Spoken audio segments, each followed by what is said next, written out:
Hello and welcome to Oxford Analytica video briefings. A few weeks ago, we discussed the outlook for Pakistan's May 11 parliamentary elections. Now that the Pakistan Muslim League Nawaz has achieved election victory, securing the simple majority at the National Assembly, the new government is no longer constrained by coalition partners.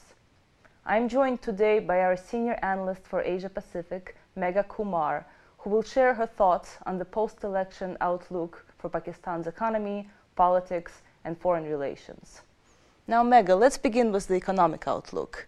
What, in your view, might change with the new government's policies? The PMLN has a better record of economic management than the outgoing Pakistan People's Party. So we can expect some movement on the struggling economy. As far as positive change is concerned, I think we can expect greater efforts to attract foreign direct investment.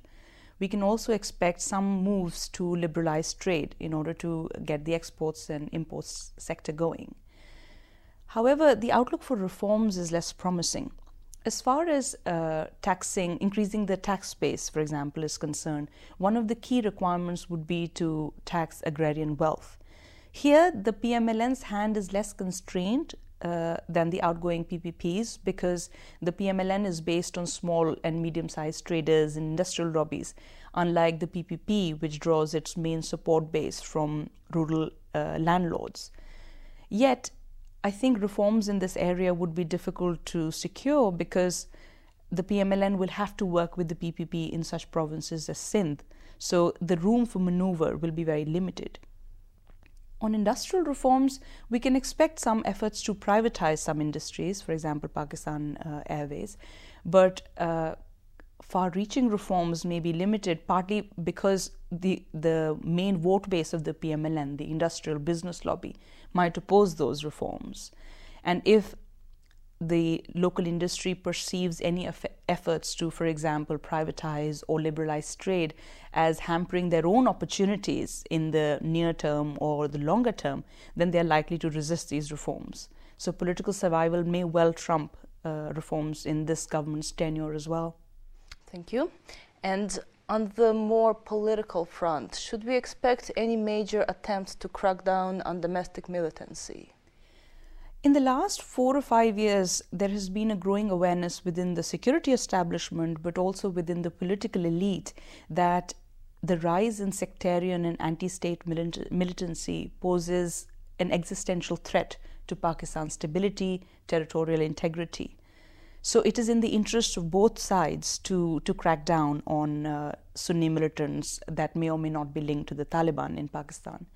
However, in the last few years, in Punjab specifically, where the PMLN stronghold is located, some Sunni extremist groups have developed a fairly strong presence. And these groups may have also indirectly helped the PMLN win the elections in Punjab and at the national level. So I think the government is going to be reluctant to crack down on these groups. However, there are likely to be some efforts to negotiate some kind of a compromise, some kind of a deal with the Pakistan Taliban, because as the 2014 NATO withdrawal in Afghanistan draws closer, the government in Islamabad and the security establishment need to ensure that this does not become a haven for Afghanistan Taliban or for hardline militant groups within Pakistan, because they're likely to attack Shia minorities specifically, but also state. And finally, Megha, as far as Pakistan's relations with the US and India are concerned, will we see much improvement after the elections? I think a degree of improvement can be expected in both fronts, but no paradigm shift.